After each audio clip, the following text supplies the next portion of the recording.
আল্লাহর গোলামেরা, ও বান্দারা, আলোচনা শুরু করার আগে আমার অন্তরস্থল থেকে আমি শুভেচ্ছা জ্ঞাপন করেছি এই মাহফিলের সভাপতি সাহাবকে, আরো আমি শুভেচ্ছা জ্ঞাপন করেছি উলামায়ে কেরাম যারা আছেন তাদেরকে, আরো আমি শুভেচ্ছা জ্ঞাপন করছি প্যান্ডেলের ভিতরে বসা আমার বাবার বয়সের বাবা যান, আমার চাচার বয়সের চাচা যান এবং ছোট ছোট ভাই ও বন্ধু, আরো আমি আমার অন্তরস্থল থেকে শুভেচ্ছা জ্ঞাপন করেছি পর্দার আড়ালে বসে থাকা আমার মা ও বোনদেরকে, আবেদা সালেহা তাদেরকে আমি আমার অন্তরস্থল থেকে শুভেচ্ছা জ্ঞাপন করে প্রথমে আমি সালাম দিয়েছি, সালামের উত্তর কোনরকম ভাবে পাই নাই।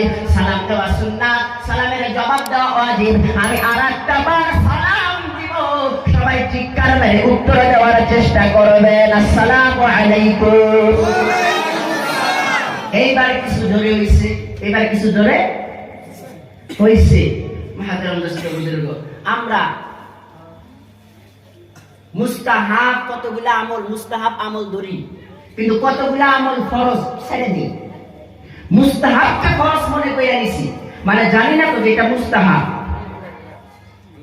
ওই জন্য এটাকে আসল ভেবে নিছি। ফির আরেকটা যে আছে ওটা হলো ওয়াজিব, ওটা জানি না, ওই জন্য ওইটাকে ওরকম ভাবে গুরুত্ব দেই না, ওটাকে ওরকম ভাবে গুরুত্ব দেই না। আমরা হইলাম তো যে মাটির মূর্তি, এক ব্যক্তি দুইটা মূর্তি বানাইছে, বাজারে বিক্রি করার জন্য দিছে, একজনে কেনার জন্য আসছে, দাম কত রে? এটার একটার দাম 500 আর একটার দাম 50। মারছে একটা ধমক, দুইটা মূর্তি দেখতে একটার দাম 500 আর একটার দাম 50, এটা একটা কথা? যখন ধমক মারছে তখন এই দোকানদার বলতেছে, ধমকায় না, কিসের জন্য 500 কিসের জন্য 50, আমি তোমাকে বুঝাইয়া দিই। আধা হাত একটা লাঠি নিছি, লাঠি বুঝেন গো? লাঠি বুঝেন না? আধা হাত একটা লাঠি নিচ্ছে, নেওয়ার পরে লাঠিটা কি করছে? ডাইন কান দিয়ে ঢুকিয়ে দিছে, ডাইন কান দিয়ে ঢুকিয়ে দিছে। যে মূর্তিটার দাম 50 টাকা, ডাইন কান দিয়ে ঢুকিয়ে দিছে, বাম কান দিয়ে বাইরে হয়ে আসছে, এটার দাম 50 টাকা। আর যেটার দাম 500 টাকা, ওইটার কান দিয়ে ঢুকায় দিচ্ছে, ভিতরে ঢুকিয়ে দিছে, এটার দাম 500 টাকা, এটার দাম 500 টাকা। আমরা হয়েছে এমন কথা, এক কান দিয়ে শুনি আর এক কান দিয়ে বাইর করে দিই। মাহফিল তো প্রত্যেক বছরই হয়, ঠান্ডা সিজন আসলেই হয়, হয় না গো? প্রত্যেকবারই তো শুনি।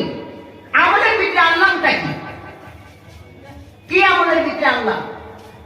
নিজে চিন্তা করে দেখি কতটুকু আমি পরিবর্তন হইলাম, চিন্তা করে দেখি। মাহতারাম দোস্ত ও বুজুর্গ ও আল্লাহর গোলাম নবীর উম্মতেরা, 50 টাকা দান মূর্তি হইলে হবে না। এখন তো বয়ান মোবাইলের ভিতরেও শোনা যায়, দিলবার সাইদের বয়ান শোনা যায়, আজহারির বয়ান শোনা যায়, বড় বড় বক্তার বয়ান শোনা যায়। ও বন্ধু, বড় বড় বক্তার বয়ান বহুত মানুষ শোনে, মোবাইলের ভিতরে বয়ান চালু করে দিয়া মোবাইলটা পকেটে রাখে, রাখার পরে বয়ান শুনতেছে, বয়ান শুনতেছে আর পেশাব করতেছে, মানে কদর নাই বয়ানে, বয়ানের কি নাই?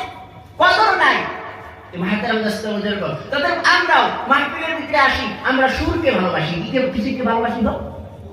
সুরকে ভালোবাসি আমরা। কথাটা হাদিস কোরআনের হইতেছে, আহা কি কয়, এক জায়গার ভিতরে বয়ান করতেছে এক বক্তা, আরেকজন দাঁড়ায় কয়, মানে হাদিস কোরআনের তাফসীর করতেছে, তো হাদিস কোরআনের কথা কইতেছে, আরেকজন দাঁড়ায় কয়, ও হুজুর কি কোন আপনি? কোন ঘটনা কোন আপনি? তে ঘটনা শুরু করে দিছে। একজন ছিল সাধু, সাধুকে বাগে তারা করছে, সাধু খোলা দিনিয়া বাঘকে তারা করছে, সাধুর বউ পিছে পিছে দৌড়াইছে। ওই ব্যক্তি কয় সুবহানাল্লাহ, দেখছেন নি? কয় সুবহানাল্লাহ, মানে বক্তা এটা বানায়া কইছে, বক্তা তো এটা বানায়া কইছে আর কি, ওই সুবহানাল্লাহ কইছে। আমরা কিসসা কাহিনীকে ভালোবাসি, হাদিস কোরআন দিয়া বুঝানো হইতেছে দান করা কি, হাদিস কোরআন দিয়া বুঝানো হইতেছে নবীর সুন্নতকে মহব্বত করো, নবীর সুন্নতকে ভালোবাসো, বিবিকে পর্দায় রাখো, বেটিকে পর্দায় রাখো। মাহতারাম দোস্ত বুজুর্গ, এগুলো আমাদের কর্ণ দিয়ে প্রবেশ করে না, আমাদের ভিতরে প্রবেশ করে না, আমাদের ভিতরে প্রবেশ করে না। কিন্তু মরণ একদিন সবাই আসবে, আর কবর কেমন জন্য জান্নাতের টুকরা, কেমন জন্য জাহান্নামের গর্ত হবে। যে আল্লাহর হুকুম মানছে, নবীর তরিকায় চলছে, তার জন্য কবর জান্নাতের টুকরা হবে। যে আল্লাহর হুকুম মানে নাই, নবীর তরিকায় চলে নাই, তার জন্য কবর জাহান্নামের গর্ত হবে। আমার জন্য কবর কি করতে হবে? জান্নাতের টুকরা বানাইতে হবে। আর জান্নাতের টুকরা বানাইতে চাইলে আল্লাহর হুকুম মানতে হবে, নবীর তরিকায় চলতে হবে, কোরআন মানতে হবে, হাদিস মানতে হবে, মসজিদের সাথে মাদ্রাসার সাথে পেয়ারা ভালোবাসা মহব্বত করতে হবে। তবে আমার মরণের টাইমে কালিমা নসিব হবে। আর আমার জন্য আল কবর রাউজাতুল রিয়াজাতুল জান্নাহ, কবরটা জান্নাতের টুকরা হবে। বলেন সুবহানাল্লাহ।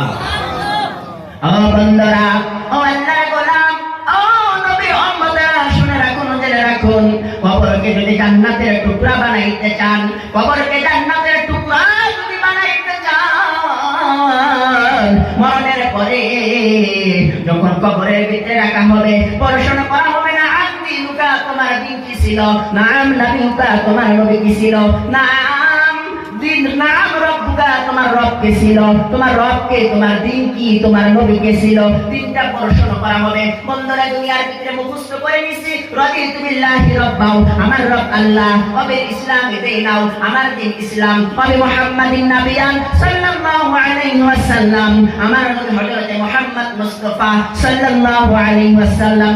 কবরের ভিতরে বাইরে হবে না, কবরের ভিতরে বাইরে হবে না। যে ব্যক্তি দুনিয়ার ভিতরে রব চাই জিন্দেগি যাপন করছে, যে ব্যক্তি দুনিয়ার ভিতরে রবের হুকুম মানছে, রব চাই জিন্দেগি যাপন করছে, সেই ব্যক্তি কবরের ভিতরে বলতে পারবে রাদিতু বিল্লাহি রাব্বাও, আমার রব আল্লাহ। যে ব্যক্তি দুনিয়ার ভিতরে পুরোপুরি ইসলামের ভিতরে চলছে, পুরোপুরি ইসলামের ভিতরে চলছে, পুরোপুরি দ্বীন মেনে চলছে, ওই ব্যক্তি কবরের ভিতরে বলতে পারবে আমার দ্বীন ইসলাম, আমার দ্বীন ছিল ইসলাম। যে ব্যক্তি নবীর সুন্নতকে মহব্বত করেছে, যে ব্যক্তি নবীর সুন্নতকে ভালোবাসে, ওই ব্যক্তি বলতে পারবে আমার নবী ছিল হযরত মুহাম্মদ মুস্তাফা সাল্লাল্লাহু আলাইহি ওয়াসাল্লাম। বন্ধুরা, নবী হাদিসের ভিতরে বলে ফাবিগাতি আহাব্বানি সুন্নতি, যে ব্যক্তি আমার সুন্নতকে মহব্বত করে, ফাবিগাতি আহাব্বানি, সে আমাকে মহব্বত করলো, আর যে আমাকে মহব্বত করলো, কানা মা'a ফিল জান্নাহ, সেই ব্যক্তি আমার সাথে জান্নাতে দাখিল হবে। বলেন সুবহানাল্লাহ। এবার আসেন, সুন্নতের ভাগ হলো তিনটা। একটা হলো সুন্নতে কওলি, আরেকটা হলো সুন্নতে আফআলি, আরেকটা হলো সুন্নতে ফি'লি।